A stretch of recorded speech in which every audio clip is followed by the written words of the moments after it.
बुढ़ापा।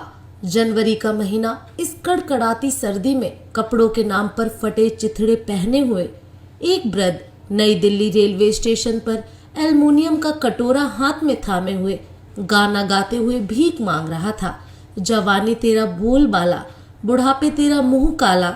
जवानी तेरा पेट की खातिर वह वृद्ध यात्रियों को अपनी ओर आकर्षित करने की लालसा और पैसे की आशा में कभी कभी अपनी जवानी को याद करते हुए इधर उधर हाथ मटकाते हुए घूम भी जाता था। इस तरह के हाव भाव से वह यात्रियों का मनोरंजन भी कर रहा था। कुछ लोग चवन्नी अठन्नी कटोरे में डालकर चले जाते और कुछ लोग उसे अपने घेरे में लेकर खीसे निपोड़ते हुए मनोरंजन कर रहे थे। कुछ लोग उस वृद्ध की तरफ देखकर मुस्कुराकर कहते, देखो बुढ़े को बुढ़ापे में भी जवानी आ रही है, डिस्को डांस कर रहा है। दूसरा कहता, क्यों रे, जब जवानी का इतना भूत तेरे ऊपर सवार है तो कोई काम क्यों नहीं कर लेता? भीख मांगते शर्म नहीं आती तुझको? बुढ़ा मजबूरी में सबकी खरी खोटी सुन लेता और मुस्कुरा देता। कौन जाने उस बेचारे पर क्या गुजरी है और किन मजबूरियों में आज वह भीख मांगकर अपने जीवन के अंतिम बोझ को ढो रहा है। बुढ़ा सभी के इन तीखे प्रहारों को सहन करते हुए कटोरी की तरफ निगाह करके सोच रहा था कि 3 रुपये तो ऊपर वाले ने दे दिए हैं, 2 रुपए की ऊपर वाला और कृपा कर दे तो दाल चावल खाकर अपने वही पुराने फुटपाथ पर सोया जाए जहां पर उसके और चिथड़े कपड़े पड़े हुए हैं।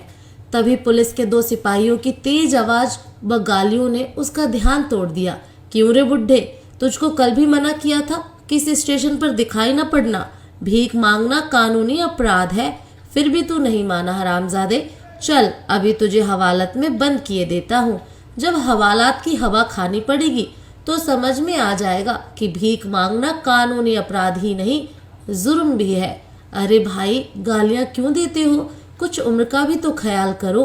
आप पुलिस वाले हो तो क्या हुआ, मेरा बेटा भी तो पुलिस अफसर है। बुढ़े ने यह सब एक सांस में कह दिया। हा हा हा, पुलिस अफसर का बाप है, कहता है मेरी उम्र का ख्याल करो। जब उम्र का इतना ही ख्याल है तो भीख क्यों मांगता है? चल अभी पुलिस अफसर का बाप बनने का नशा उतार देते हैं तेरे ऊपर से। शराबी कहीं का, शराब पीते ही पुलिस अफसर का बाप समझने लगा अपने आप को। यह बड़बड़ाते हुए बुढ़े को धक्का मारते हुए ले आए कोतवाली में। दीवान जी साहब कहाँ है? यह बुढ़ा बार बार मना करने पर भी रेलवे स्टेशन पर भीख मांगता है। साहब के आदेश है कि शहर में कोई भिखारी भीख मांगता हुआ ना दिखाई पड़े। यह कहता है कि पुलिस अफसर का बाप हूँ। साहब तो घर जा चुके हैं, फिलहाल इसे हवालात में बंद कर दो। सुबह साहब के सामने पेश करेंगे और हवलदार से कह दो कड़ी निगरानी रखे इसके ऊपर, कहीं निकल कर भाग ना जाए। बुढ़ा बड़ा खुसट दिखाई पड़ता है। रात भर बेचारा बुढ़ा अपने बुढ़ापे को कोसता रहा। मारे भूख के नींद भी नहीं आई। जो कुछ पैसे भीख में मिले थे वह पुलिस वालों ने हड़प लिए। रात भर अपनी जवानी के सपनों में खोया रहा। क्या जमाना था, जो चाहता था वह कर लेता था, जो मन में आता था वह खाता था, जहाँ चाहता था वहाँ सोता था। सब लोग इज्जत करते थे, सम्मान देते थे, बच्चे भी प्यार करते थे। क्या इज्जत थी जवानी में मेरी? बुढ़ापा तो नर्क है। आखिर बुढ़ापा आने से पहले ही व्यक्ति को भगवान उठा क्यों नहीं लेता? क्यों उसे दर दर की ठोकरें खानी पड़ती हैं? जवानी बुढ़ापे में कितना अंतर होता है, उतना अंतर जितना कि जमीन और आसमान में होता है, स्वर्ग नर्क में होता है। फिर वह वृद्ध यह सब सपने देखते देखते फिर वही पंक्ति गाने लगा। जवानी तेरा बोलबाला, बुढ़ापे तेरा मुंह काला। सिपाही की तेज आवाज ने पुनः बुढ़े के स्वप्न संसार को उजाड़ दिया। क्यों रे, अब भी होश में नहीं आया? रात भर हवालात में बंद रहा, फिर भी जवानी याद आ रही है तुझे? चल साहब के सामने। साहब आ गए हैं। साहब, यह वही बुढ़ा है जो हम सबकी नाक में दम किए हुए है। बार बार मना करने पर भी बाज नहीं आता है, निगाह बचते ही आ जाता है स्टेशन पर और भीख मांगकर कानून का उल्लंघन करता है। पुलिस इंस्पेक्टर श्री सिंह ने बड़े गौर से उस वृद्ध की तरफ निहारा और बीते दिनों के याद में खो गए। सोचने लगे कि अगर पिताजी जीवित होते तो उनकी लगभग यही उम्र होती, तब मैं उनकी खूब सेवा करता, खूब इज्जत करता, मान मर्यादा का पूरा ख्याल रखता। लेकिन मेरे भाग्य में पिता का प्यार था ही कहाँ। मुझे तो वह 3 वर्ष की आयु में ही छोड़कर स्वर्ग सिधार गए और जवान होते होते माँ भी स्वर्ग सिधार गई। बड़े ही किस्मत वाले होते हैं वह लोग जिनके माँ बाप का साया उनके ऊपर होता है। सोचते सोचते इंस्पेक्टर सिंह की आंखें गीली हो गईं। रूमाल से आंसू पोंछते हुए वह उस वृद्ध से बोले, क्या नाम है अंकल आपका? आप कहाँ के रहने वाले हैं? आप जानते नहीं कि भीख मांगना एक कानूनी अपराध है और कमिश्नर साहब के सख्त आदेश हैं कि शहर में कोई भी व्यक्ति भीख मांगता न दिखाई पड़े। फिर भी आप भीख क्यों मांगते हैं?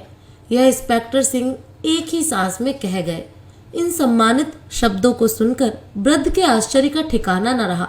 एक पुलिस इंस्पेक्टर कुर्सी पर सामने बैठाकर इज्जत से बात कर रहा है, यह देखकर वृद्ध का हृदय गदगद हो गया और अनायास ही उसके मुंह से निकल गया, क्या बताऊं बेटा? ओह, गलती हो गई साहब, मैं आपको बेटा कह गया, मुझे माफ कर दीजिए। मेरा कोई बेटा इस संसार में नहीं है, मेरा अपना कोई नहीं है, सब स्वार्थी है, सब मतलबी है। दुनिया स्वार्थमय है इंस्पेक्टर साहब, और आपका कानून भी भीख मांगने की अनुमति नहीं देता है। यह कहकर बुढ़ा फफक फफक कर रो पड़ा। नहीं नहीं अंकल, आप बिल्कुल मत घबराइए, आप मेरे पिताजी के समान हैं। आपने बेटा कहकर कोई गलत काम नहीं किया, बल्कि आपका बेटा कहना ही मेरे लिए सौभाग्य की बात है। अब आप अपने बारे में बताइए जो मैंने आपसे पूछा है। इंस्पेक्टर बोला, क्या बताऊं बेटा, जब तुम इतने प्यार और सम्मान से पूछ ही रहे हो तो बताए देता हूँ, वरना इस दुनिया का खून सफेद हो चुका है। कुछ भी बताने से फायदा नहीं है। मेरा नाम राम भरोसे है, मथुरा का रहने वाला हूँ। 40 वर्ष पहले मैं भी तुम्हारी तरह जवान था।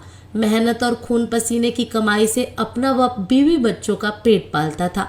2 बेटे व पत्नी का छोटा सा परिवार था मेरा। दिन भर व रात भर उसी धुन में लगा रहता कि यह दोनों बेटे पढ़ेंगे लिखेंगे, बड़े होकर मेरा सभी दुख दर्द दूर कर देंगे। ऐसा सोचकर मैं अपना सब कुछ न्योछावर कर दोनों बेटों को पढ़ाने लिखाने में जुट गया। सोचा था कि जब यह बड़े अफसर बन जाएंगे तब क्या कमी रहेगी मेरे लिए। भरी जवानी में आराम न सही तो बुढ़ापे में तो आराम मिलेगा ही। बस इसी आशा में अपने शरीर की हड्डियों को पीसता रहा, खून पसीना बहाता रहा। बड़ी बड़ी मुसीबतें आई जिनका बहादुरी से सामना किया। कई कई दिन भूखों रहना पड़ा, किंतु बच्चों को पता न चलने दिया कि किन हालातों में उनको पाल पोस रहा हूँ।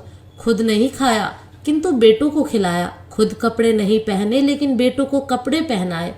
दिन रात मेहनत करके बच्चों को पढ़ाया। दोनों बेटे बड़े हुए, भगवान ने मेरी प्रार्थना सुन ली। मेरा बड़ा बेटा पुलिस अधिकारी हो गया।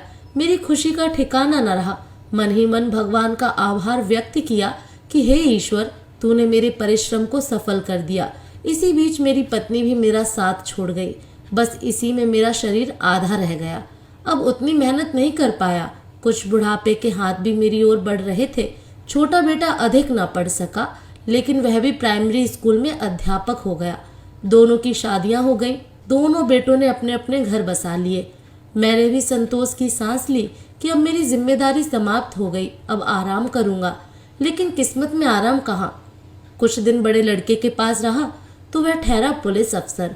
जो भी उससे मिलने वाले आते तो वह मेरा परिचय देता कि यह मेरे गांव में बेचारे अकेले रहते थे, इसलिए मैं इनको यहाँ ले आया। अब यह मेरे ही पास रहते हैं। मैं यह सुन सुनकर तंग आ गया था और मेरा दम घुटने लगा था। अब मैं उसके घर में 1 मिनट भी रुकना नहीं चाह रहा था। सो परेशान होकर छोटे बेटे के पास आ गया। वहाँ आते ही छोटी बहू के उल्हाने सुनने को मिले। बड़ा बेटा बड़े लाड़ प्यार से पाला था, बड़ी मेहनत से पढ़ाया था उसे। सारी कमाई उसी की पढ़ाई पर खर्च कर दी और इनसे कहा कि बेटा, मैं अब बूढ़ा हो गया हूँ, अब तुम नौकरी कर लो। केवल 10वीं क्लास तक बड़ी मुश्किल से पढ़ाया था इन्हें। अब क्यों नहीं रहते अपने उस लाडले बेटे के पास। यह सब मुझे सुबह शाम दोनों वक्त समय से सुनने को मिलते थे। मेरी थाली में पहले कटु शब्द परोसे जाते थे, बाद में बचा खुचा खाना थाली में ऊपर से डाल दिया जाता था। बस बेटा, यह अपमान का घूंट में ज्यादा दिन पी न सका, सो बिन बताए घर से निकल पड़ा। जिधर पैर ले गए चलता गया। भूख लगी तो मांग कर खा लिया, नींद आई सो फुटपाथ पर सो गया। अब बुढ़ापा है बेटा, संसार में जीवित रहना है तो जिंदा रहने के लिए खाना तो खाना ही है। बस इसीलिए भीख मांगता हूँ इंस्पेक्टर साहब। कल रात से खाना भी नसीब नहीं हुआ। कह दो अपने कानून से वह मुझे बंद कर दे किसी जेल में। ऐसा कहकर वह बुढ़ा फफक फफक कर रोने लगा। यह करुण कहानी सुनकर इंस्पेक्टर सिंह की आंखों में पुनः आंसू बहने लगे। उठकर बोले, आज से आप मेरे पिता समान हैं। अब आप सदैव मेरे साथ ही रहेंगे। आज से आप मांग कर नहीं बल्कि दूसरे ऐसे बेसहारा लोगों को खाना खिलाकर ही खुद खाना खाएंगे। यह सुनकर उस वृद्ध का गला रुंध गया और रुंधे हुए गले से बोला, बेटे, अगर तुम जैसे सपूत बेटे समाज में सभी हो जाएं, तो भिखारी और मुझ जैसे असहाय लोग देखने को ही नहीं मिलेंगे। फिर किसी पुलिस वाले को किसी भिखारी को हवालात में बंद नहीं करना पड़ेगा। यह बुढ़ापा एक अभिशाप न बनकर वरदान बन जाएगा।